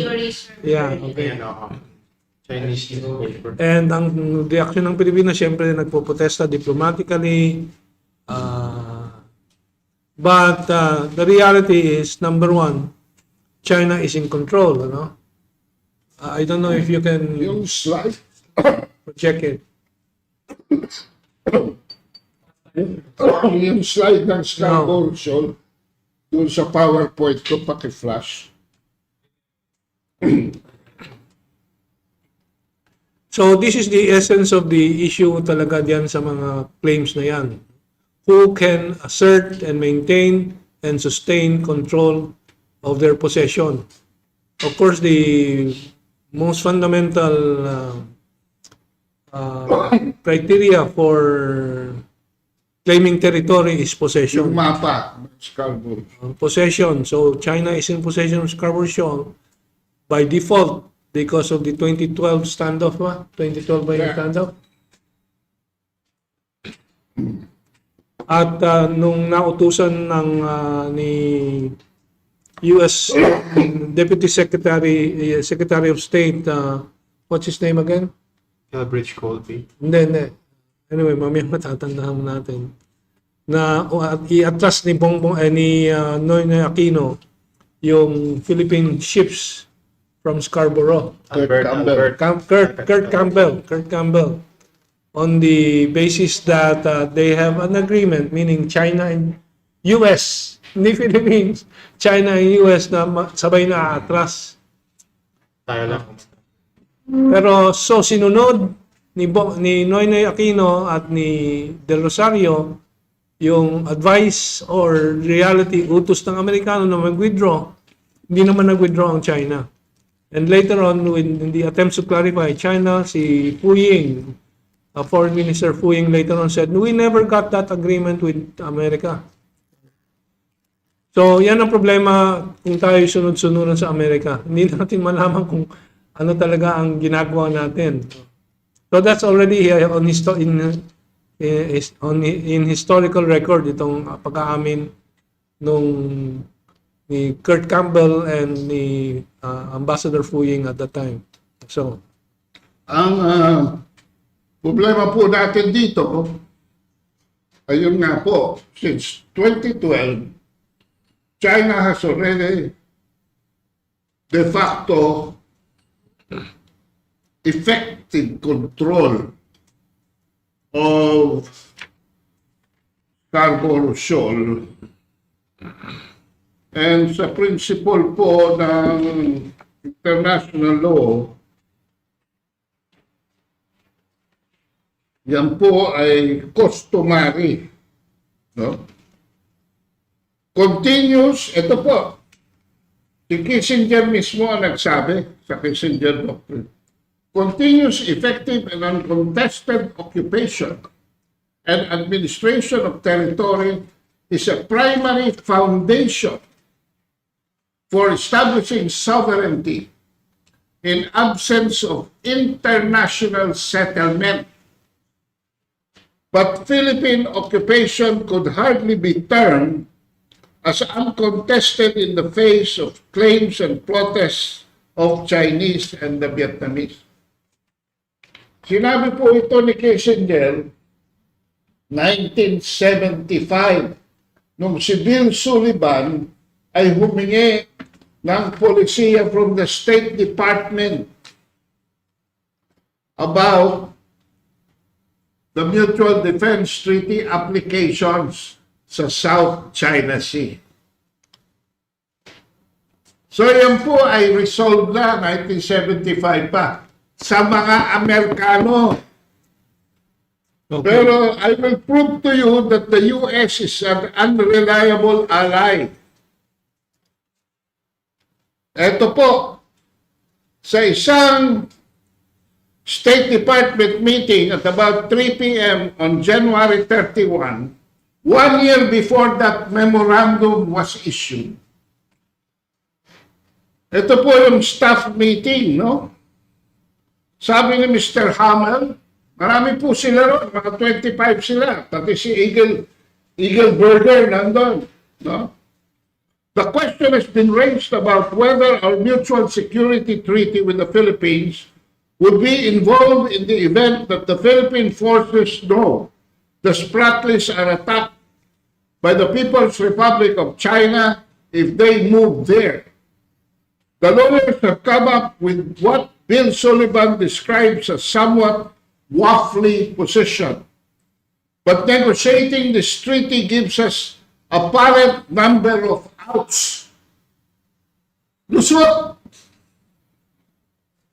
So when confronted with the issue of mutual defense treaty by Ambassador William Sullivan to the Philippines, ang pinag-uusapan nila rito sa staff meeting ay kung paano lulusot ang Amerika.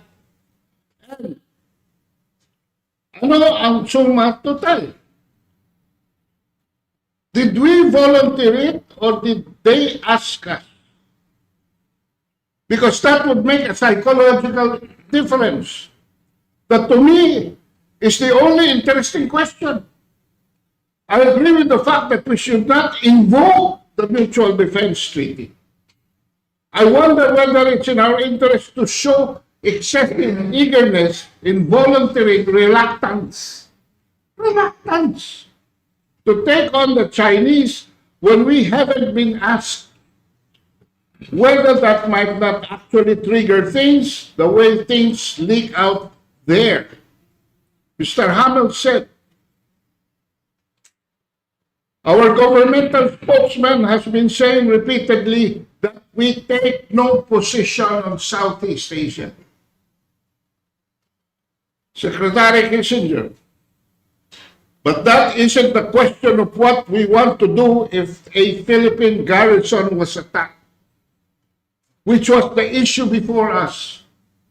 I don't think we want to encourage the PRC in believing that they have a free shot at military moves. And we don't want to encourage our allies there in the Philippines to believe that we are needlessly panicky. Our answer is the right answer. We have to go back to the one. I do not think that we should have indicated that we would defend the Philippines. The question is whether we should have left some ambiguity in other people's minds, not ours. Okay, may follow through from Franco. Yan po ka-dependable ang mga Amerikano. Yeah. So we follow through on the Huangyan or Scarborough Shoal conversion to a nature preserve or nature park, ano?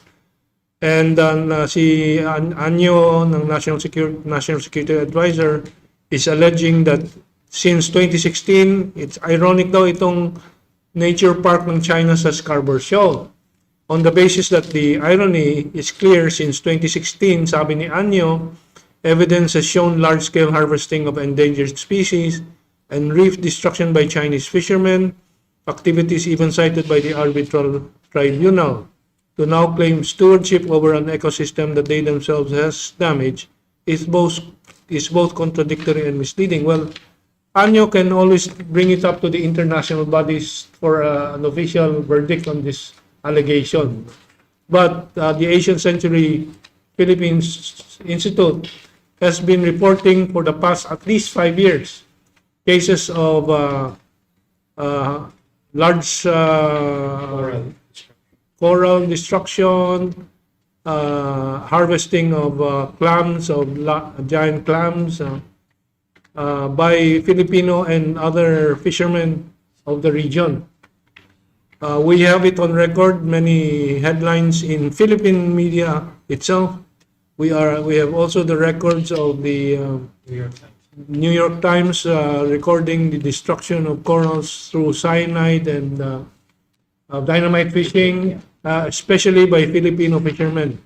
So we are inviting Secretary Anyo to face us with our evidence, and he shows his evidence because he is talking to the Filipino public too. And we challenge him to bring this to the Filipino public and to be interrogated by us if he is willing. But they have never been willing to face us on any issues. No? But anyway, that is our challenge to him. Anyway, Now, the second point is if you expect any management of any area in the South China Sea, you can expect China to be very responsible. China, let me remind the public and Mr. Anyo, is the only country, is the only coastline country around the South China Sea announcing regularly every year a fishing ban for its giant fishing fleet. I forget from what month to what month. So if you want evidence of responsible management of the ecosystem and fisheries wealth of the South China Sea, you can go back and check on the annual fishing ban of China for its fishing vessels, the largest in the world. So I think that suffices as an initial response to that. And I don't want. I would like to enlarge the answer. No? So yung kanina, sinasabi natin yung effective control justifying the de facto presence of the Chinese. But last December, China has already submitted to the United Nations to render its Delimitation. occupation of Scarborough Shoal on a de jure basis. And it only takes the submission of the configuration of the land sovereignty on the Scarborough Shoal itself and on the rocks that surrounds it, as well as the baselines for the territorial sea of 12 nautical miles around it. Nagulat pati si Melissa Loha. Explain Lisa Law. Si Melissa Loha, ang isang international law expert natin, especially sa maritime issues. No? Na ginagamit ng ating gobyerno noong panahon ni Hermogenes Esperon.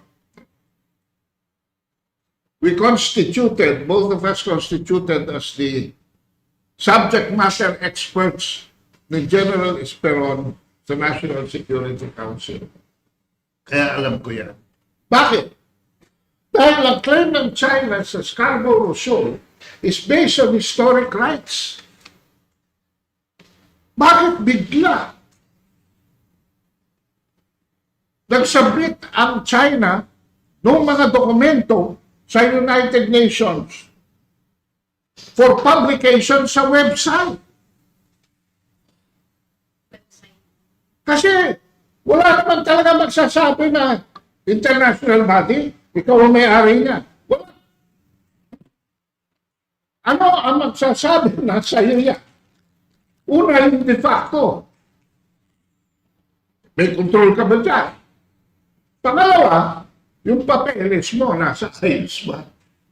Ikaw mismo ang mag-i-exert. Bali ang iniisip ng Pilipino na parang transfer certificate of title yan na pupunta ka pa sa registry of deeds. No! In international law, ikaw. Ako may-ari nito, pangangatawanan ko ito, pag ako ipinasok mo, papatayin kita. Ganon. It's as simple as that. Ha? Ano? Historic rights.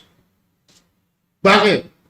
Kanino ba sinauli ng Japan ang lahat ng ninakaw ng bansang Hapon sa China after World War II? Sa Amerika ba? Sa Vietnam ba? Sa Pilipinas ba? Sa Brunei ba? Sa Taiwan ba? Sa Malaysia ba? Hindi po. Sinauli po yan, and finally, sa Japan, People's Republic of China Communique of 1972, nakuha na nila yung successor in interest ng lahat ng sinuli ng Japan matapos sa World War II na iniutos ng 1943 conference at pinagtibay ng Section 8 ng Potsdam Declaration.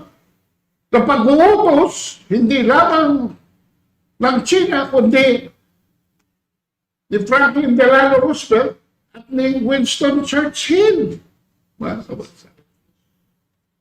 That's good practice. So yun. Wala na tayong habol dito. Ngayon, yung portion na yun, yung bandang doon, yung may rectangle na gano'n, yun yung tourism. Ito po, lumabas ito sa internet dahil kumukuha na ang China noon pa, after 2012 pa yata ito ng mga contractors bidding. Binibid na po yan. At it took so long, no? Ngayon pa lang, nakikita nila na sinisimula na yung bandang doon into a tourism. Pero yan po ang master plan ng China sa development ng Scarborough Shoal. Well, if I may also add at this point, no? Sino ba talaga ang mapapagkatiwalaan na may kakayahan at may sense of responsibilidad or responsibility na mamahala nitong South China Sea? Is it going to be China or the Philippines? Who has the facilities? Who has the resources? Who has its own economic interest and national discipline? It's very obvious China is the only one that can do it if the Philippines is proposing itself to do it. The Philippines cannot even manage its own coastline. Kaya po nagkasira-sira na ang mga coastline po natin dahil po sa dynamite fishing and cyanide fishing. Kaya po yung mga mangingisda ng Mindoro, ng Zambales ay kailangan naglayag ng malayo dahil patay na po ang mga coral natin sa tabi ng dalampasigan po natin. Magtapatan na po tayo dito. Habang hindi maayos ng Pilipinas at ng Pilipino ang sariling lipunan niya at sariling gobyerno niya, huwag na magdakdak tungkol sa West Philippine Sea claims. No?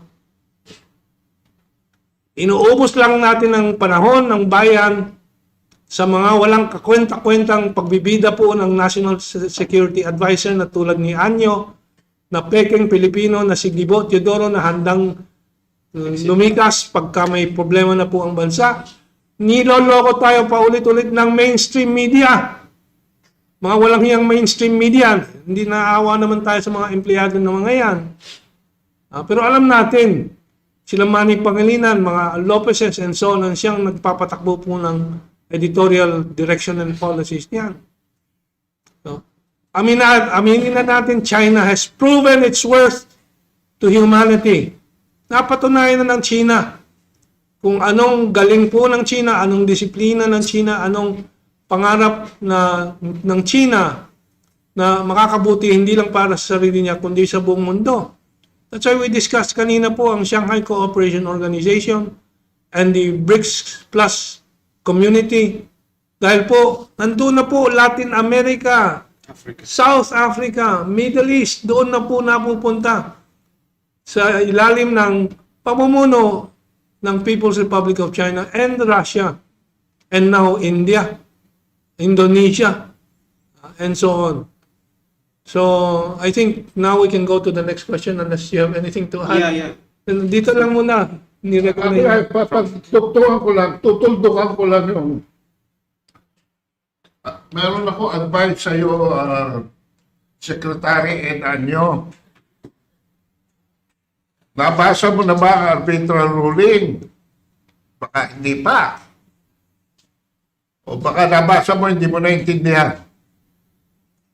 I'm calling your attention to paragraph 272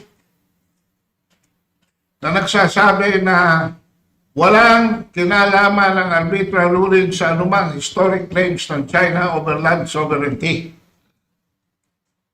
At kaya nagulat si Melissa Loha, yung ginawa ng China is in accordance beyond its own historic claim to the last sentence of paragraph 272 na nagsabi na despite all this na sinasabi niya, libre ang China to take advantage of its own maritime entitlements on the basis of UNCLOS. Kaya yung filing ng China noong December is on the basis of UNCLOS. Kaya hindi ko maintindihan kung ano pa ang kanina habol dito sa Tambol Mayor. Ready for airing yung statement ng ating paboritong clown, Gabriela. si Tariela. Pwede ba natin para matuldukan na ito? Maniwala ka kay Tariela. Dahil sa lahat ng sinabi ni Tariela, ito lang ang tama. Tuldukan na din natin yun for the meantime kasi... Ayan, okay. Hindi yan. Kaya, i-play mo. Right after this Carter show standoff, we totally lost control of Masinloc. Since 2012 until now, passing through three presidential administration from Prime Minister Aquino, President Duterte, now President Bongbong Marcos. It is already admitted that the Chinese Coast Guard has the complete control of Masinloc. Okay. So that... State witness ko. Star witness. Star witness. Okay, let's go to the question of Kathy. Mga extern natin nila sa akin. Sabi ko, sakayin po ba kayo kami sa pamunahan ng argumento ng pagdistansya sa US at pagyakap sa China at Russia? Ang pinakamakilaw na solusyon. Bakit oo at bakit hindi? And added to that, di ba lagi natin sinasabi na friend to all, enemy of none. So, kung mag-distansya tayo sa US, alam na po natin na hindi po, okay, para katulad sa Pilipino po yan, sa Pilipinas, hindi lahat ng mga Pilipino hindi lahat ng mga Pilipino traktor. Meron pa rin mga pamumuling Pilipino. And just like in US, meron din. So, ano po ang isang... Well, yung paghihiwalay po sa Amerika na sa ating sinasabi at pinapaliwanag na ating binigyan naman ng maraming mga magagandang dahilan dito sa ating presentasyon itong araw na to, ay hindi po paghihiwalay ng people to people, ng Amerikanong, bayang Amerikano at bayang Pilipinas. Ang paghihiwalay po ay yung gobyerno po natin sa gobyerno ng Estados Unidos na napakalino na po ang record. Huwag natin lang isipin po ang ginagawa ng American government sa Pilipinas na aking pinaliwanag na ginigipit tayo sa ekonomiya ngayon, samantalang ating para sa kanilang relasyon sa Estados Unidos, binitawan natin ang malaking tourism market ng China, export sa China, bananas, and so on. At by the way, hindi ko pa nabanggit kanina pala. Dahil sa taripa ng Amerika, nagsara na ang Dole Philippines or Del Monte Philippines? Del Monte. Del Monte Philippines nagsara. They announced it just 2 weeks ago. 33,000 pineapple farm workers. No? So anyway. 33,000. Yeah. So,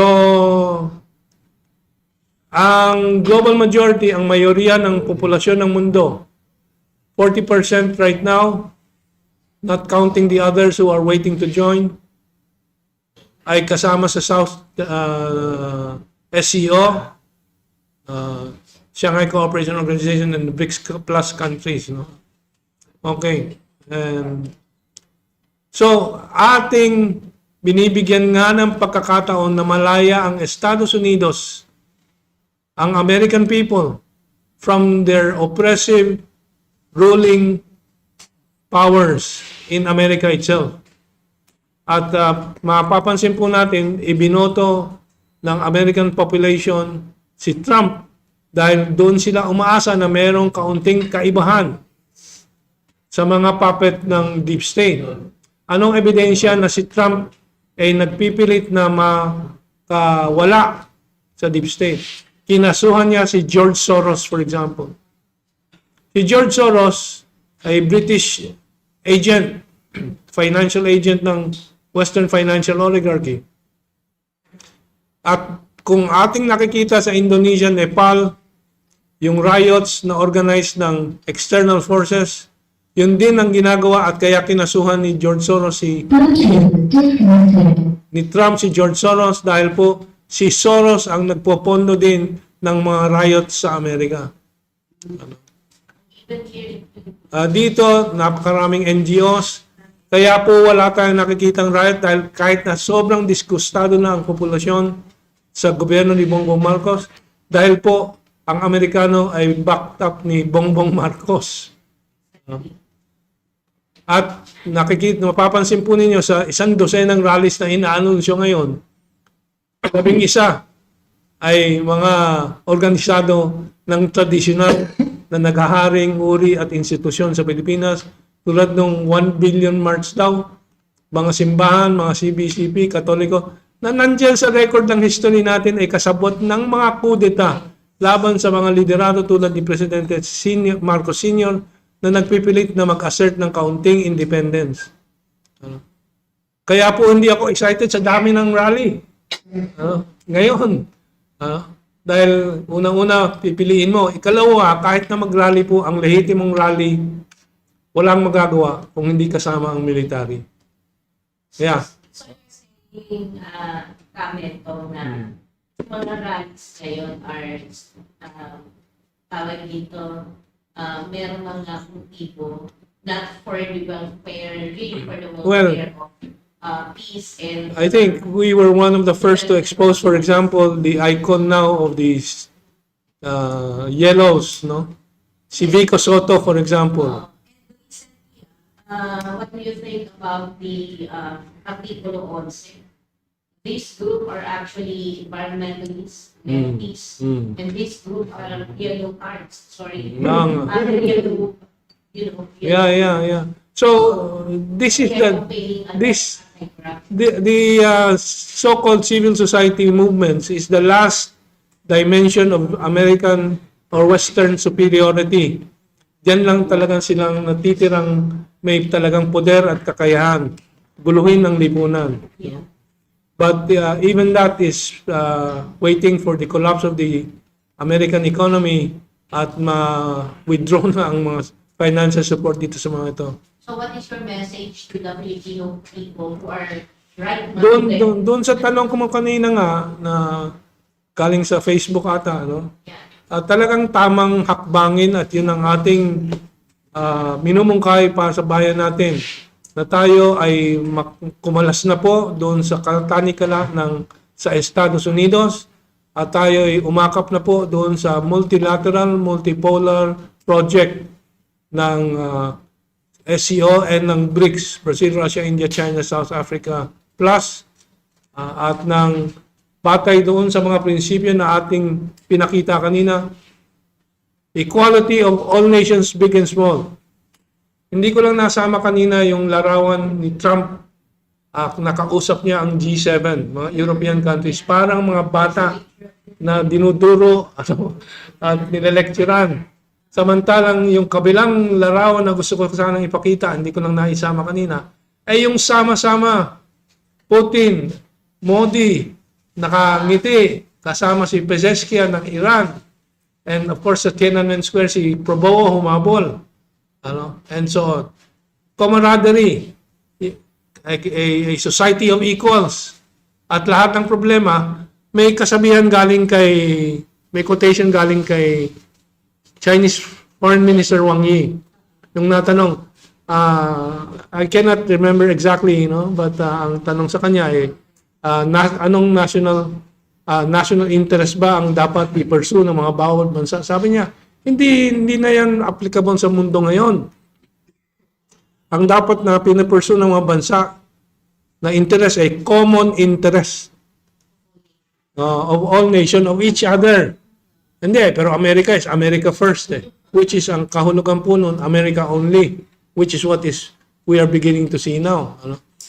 And so anyway, that's another subject matter, but I think Ado wanted to add something. Yeah, gusto ko lang idugtong na kailangan talaga na kumilos na tayo. Mahirap dahil may mga problema pa. May mga dapat pa tayong alisin sa ating landas. Pero pag hindi pa tayo kumilos kasi maunahan na tayo ng Cambodia. Siguro yun ang pakay ni Marcos kaya siya nagpunta ng Cambodia para makita niya kung ano yung dating backward country na ngayon i-overtake na tayo. At hindi lamang yun. Ang Niger, Mali, at Burkina Faso ay nagsimula na po ng construction ng kanilang bullet train. So, ayan, no? At pinaka-nakakalungkot sa lahat, no? Hindi ko lang alam, hindi ko pa nabasa ng gusto, ay itong South Korean loan na binawi. Hindi na po tayo bibigyan ng South Korean loan. Dahil sa korupsyon. Dahil nakita nila, no, sa pagpapatunay na pati yung mga pera inutang natin ay nilustay natin sa korupsyon. Nila.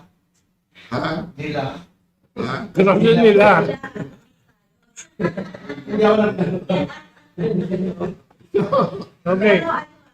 Just kasi this is very vital. Yung ginagawa po ng Mga kalahating billion po yun. Mga kalahating billion. yung ginagawa po Dolyares. ng Philippines and very vital for the awareness and right information to the public.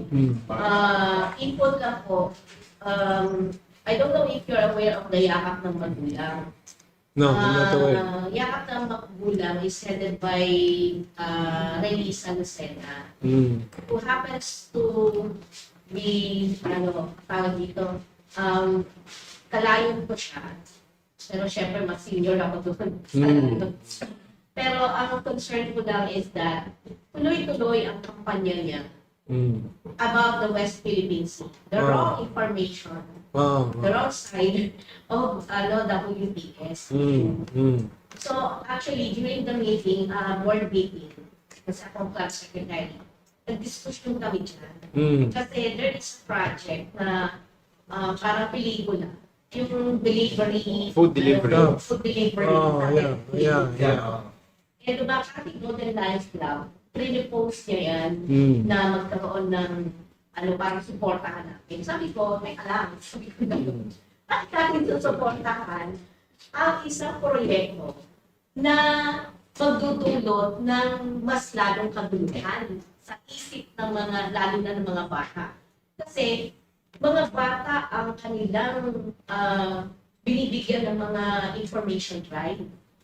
At ako, naaalama ko, actually, sa release ng Sena, kung hindi niyo po alam, siya po ay kumakampanya tungkol doon sa mga anti-CPP NPA dahil ang anak niya ay naging NPA. Umalis Ay, ito yung sa hands-off. Oo, yung sa hands-off. Pare-parehas siya hands-off. So sa madaling salita, parang nagpo-kontra. Sabi ko, hindi mo ba alam na nagpo-kontra yung ideas mo doon sa anti-CPP NPA at sa West Philippine Sea issue. Sabi ko gano'n. So nagtatalo kami and one of the board doon sa Makati Golden Lions na talagang diniscuss nila. Kasi sinabi nila doon na parang hindi nga natin dapat supportahan niya. Kasi marami tayong mga supporters from the Lions, not just in Philippines, but Lions international ng mga Chinese. Sabi niya, sumusuporta sa atin para makapaglingkod tayo sa lahat ng mga tao, hindi lang Pilipino. So, bakit natin susuporta yan? So, yun yung naging konteksto nung ano. So, ang ano ko lang dito, ang concern ko lang, if these guys, nayakap naman ko lang yung other news, like the Artikulo 11, ganyan yung kampanya nila, kaya naman talaga na-balance sila. On the same way they did to the young ones. Kasi talagang pumupunta sila ng mundo, nagkakandak sila ng information. Talagang bumaba sila. Kasi sinasabayan nila ng pagpapakain, pagbibigay ng ano-ano, mga ganon. So I don't know how the Asian century can do something about this. Because ako, naaalala ko. Okay. So, kasi mag-11:30 na, kailangan mag-lunch. Doon na tayo magkwentuhan sa lunch natin. Yeah, as I said, in the last field of battle na natitira sa kanluran, na sila ay lamang na lamang, ay itong social movements.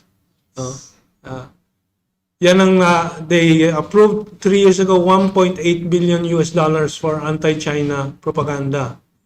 We don't know how much is left. But kung tingnan natin po yung internet, halimbawa, meron silang boycott China products, di ba? Na ang linaw-linaw, AI generated. Ano? Kasi yung placard, pare-parehong sukat, pare-parehong print. Ano? So, sobra lang talaga ang pera ng mga kanilang ini-employ dito sa kanilang propaganda machinery. But the reality is different. No? Nakita natin the US is already withdrawing from overseas engagement, but of course, yung deep state, patuloy na tinutulak yan, no? And so on. So, can we do more? We cannot do more. We do not have $1.8 billion. China is not in the business of intervening in the internal affairs of any society or any country. So, talagang prinsipyo nilang pinanindigan nila yan.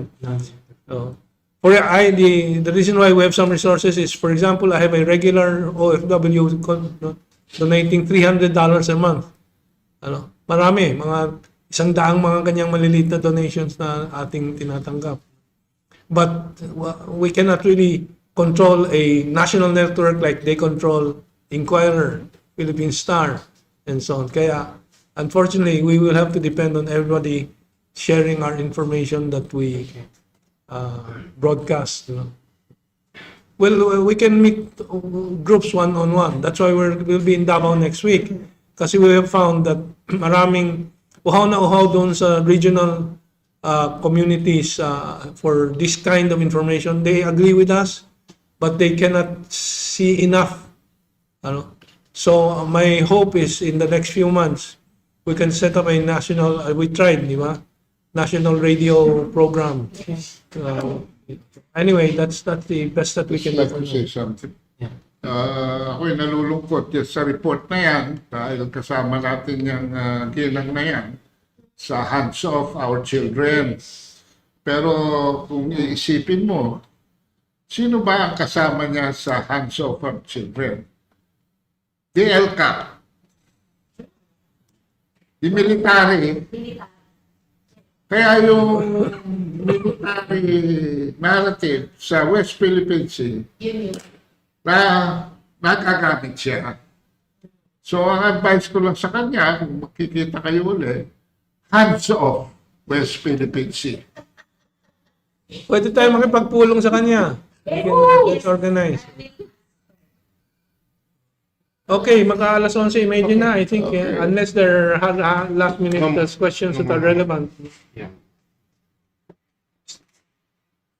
There was one question kanina tungkol sa what is the alternative, the ASEAN or the solution that is more aligned with what the goals of the Shanghai Cooperation Organization and the Global Governance Initiative. Ano yung solution or alternatives to address yung issue nito sa US-Taiwan? For Taiwan. How can we do we have an exit strategy to de-escalate? Well,